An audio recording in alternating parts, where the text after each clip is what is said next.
Alright guys, so now we're going to start weaving on our loom. So I have these extra strings. You can actually cut them off or trim them down if you want to. I wouldn't recommend making them any shorter than about 2 inches in case they come off, that you can retie them. And that one I think is actually fine. Alright, so I'm going to make sure I pull it all tight before I start. Make sure it's all ready to go. Okay, so now I have my string. So I'm going to put it like this, and I'm actually going to zoom in so you guys can see exactly what I'm doing. Alright, so I'm taking my string, and if we want to use needles, we can. But for right now, we're just going to do it with our fingers. So you can start by going under or over. It really doesn't matter, as long as you just keep going with the pattern. So I'm actually going to start under, and then I'm going to skip one over, under, over, under, over, under. So I'm going to pull it through. So here it's just like normal weaving. And I'm going to leave about a 2-inch tail. And now I'm actually going to look and make sure, alright, so I have this one going under. So now when I flip it over, this one has to go over. Because it's just like normal weaving, except for you have to flip it over on the back. So remember, this last one was under. Now it has to be over, so I have to skip that one because it's over. And I keep going with my pattern. Make sure I keep it at the bottom.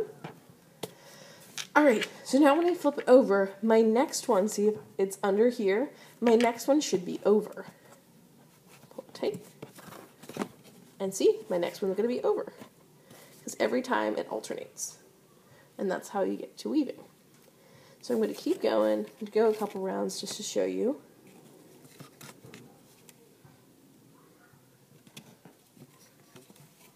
Oops. Pull and push down. So that one is over. So my next one has to be under. So you're going to keep going, skip every other one basically. I like to just pull it up with my fingers, push that down. Again, this one is over. The next one should be under. Make sure you keep it on the board. So when you start to run out of a color, you're actually going to end it in the middle of your board. So say for instance I were running out of this piece. Okay, and I went all the way across and I pulled it. Alright, flipped it over and stop in the middle of this next one. So say for instance I was about to run out. So I'd stop here, stop about in the middle of my piece. And say for instance there was only like 2-3 inches left. Say for instance that's all was left. I would take my next piece of yarn and I would actually go back under that same piece. So I like to stop on an under. I go underneath that same one. See that? They're both underneath the same piece. I'll zoom in a little bit more so you can tell. Under the same piece.